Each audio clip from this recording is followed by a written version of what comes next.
मैं बताऊंगा उन 15 दिनों के बारे में जिसे शास्त्रों ने श्राद्ध पक्ष यानी कि पितृपक्ष या फिर महालय पक्ष के नाम से हमको बताया। यह केवल रीति रिवाज का समय नहीं होता, यह वो खिड़की होती है जब आपके पूर्वज, आपके पितृ और आपकी आत्मा के छिपे हुए ऋण सब एक साथ आपके समक्ष आकर खड़े हो जाते हैं। नमस्कार, मैं हूं डॉक्टर विनय बजरंगी। मैं आपको एक छोटा सा वक्तव्य सुनाता हूं। एक व्यक्ति अपने जीवन में अनेक संघर्षों से गुजर रहा था। संतान सुख नहीं था, व्यापार में हानि हो रही थी और घर में हमेशा कलह बना रहता था। उसने उपाय तो अनेक किए पर कोई सफलता नहीं मिल रही थी उपाय करने के बाद भी। फिर किसी ज्ञानी ने उसे श्राद्ध पक्ष में अपने पितरों के लिए तर्पण और अर्पण करने का मार्ग बताया। उसने श्रद्धा से यह कर्म किया। बहुत सारे काम करने होते हैं, जैसे गाय को चारा खिलाना, ब्राह्मणों को भोजन कराना, इत्यादि इत्यादि। और मुझे ये पता है कि उसी रात उसने स्वप्न में अपने पितामह को देखा जो प्रसन्न होकर आशीर्वाद दे रहे थे। और कुछ ही समय में उसके जीवन की बहुत सारी बाधाएं छिन्न भिन्न होना आरंभ हो गई। संतान सुख प्राप्त हो गया, व्यापार फलने फूलने लगा और घर में शांति स्थापित हो गई। यह हमको वक्तव्य सिखाता है कि जब हम पितरों को स्मरण करते हैं और उनका ऋण उतारते हैं तो उनका आशीर्वाद हमें हर संकट से पार लेकर चला जाता है। आप जानते हैं ना कि जीवन सिर्फ वर्तमान में नहीं जिया जाता।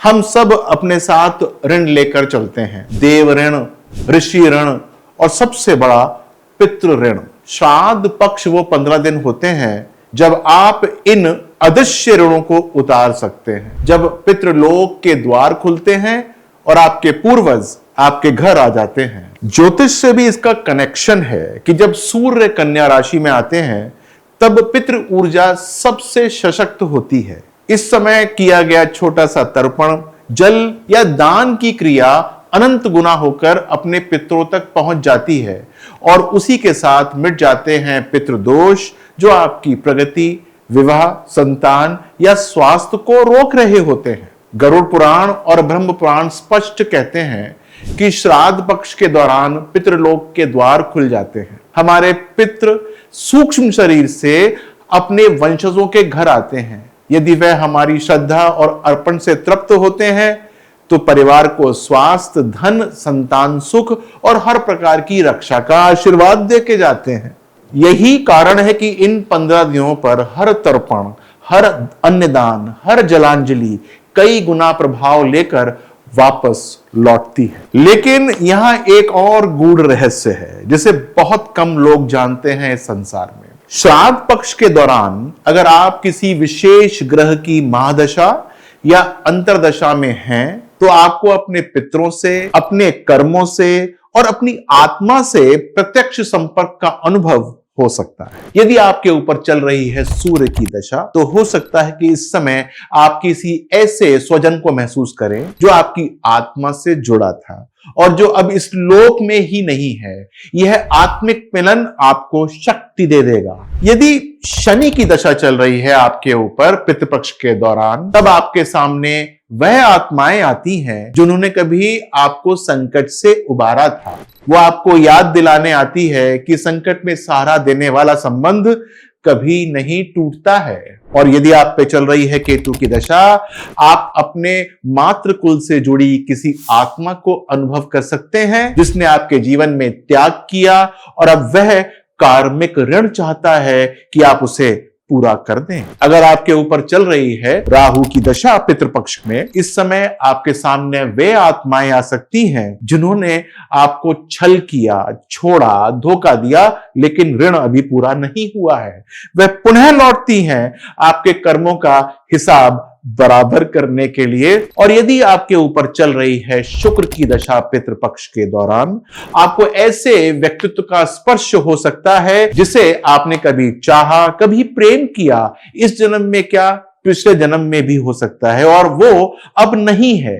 यह आत्मिक आकर्षण आपके भीतर अधूरे भावों को जगा देता है। यदि आपके ऊपर चल रही है इस समय गुरु की दशा यानी कि पितृपक्ष में, यह समय आपको एक ऐसे महापुरुष या कि गुरु तुल्य व्यक्ति से या फिर कुल गुरु की याद दिलाएगा और उससे मिलवा भी सकता है जिन्होंने आपको ज्ञान का बीज दिया था और वह बीज पुनः अंकुरित कराना चाहते हैं आपके अंदर। इसीलिए याद रखिए, श्राद्ध पक्ष केवल पकवान बनाने, ब्राह्मणों को खिलाने या कागों को दाना डालने का समय नहीं है। यह समय है आत्माओं के पुनर्मिलन का, ऋण उतारने का और उस अधूरे बंधनों को मुक्त करने का जो जन्म जन्मांतर तक हमें बांधे रखते हैं।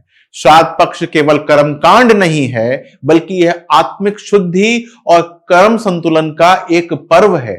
इस दौरान हम सब अपने वंश परंपरा को याद करते हैं, कृतज्ञ हो जाते हैं यानी कि कृतज्ञता को जागृत करते हैं और जन्म मृत्यु के अनंत चक्र को स्वीकार कर लेते हैं। उपवास करना, दान देना, गायों को चारा डालना, कौओं और ब्राह्मणों को भोजन कराना, ये सब साधारण कर्म नहीं है, बल्कि कर्म ऋण को हल्का करना और आत्मा को शुद्ध करने के साधन माने जाते हैं। ये सब हमें याद दिलाते हैं कि एक दिन हम स्वयं भी पितृ बन जाएंगे। इसीलिए आज ही हमें सजग और धर्मपूर्ण जीवन जीना होगा। अगर आप इस 15 दिनों में श्रद्धा के साथ पितृकर्म करते हैं तो न केवल आपके पूर्वज तृप्त होते हैं, बल्कि आपके जीवन की कई रुकावटें भी स्वतः ही दूर हो जाती है। याद रखिए, पितृ को प्रसन्न किए बिना देवता भी प्रसन्न नहीं होते हैं। श्राद्ध पक्ष आत्मा की मुक्ति का ही नहीं, आपके जीवन के नए द्वार खुलने का भी एक सशक्त समय होता है। अपना ध्यान रखिएगा। नमस्कार।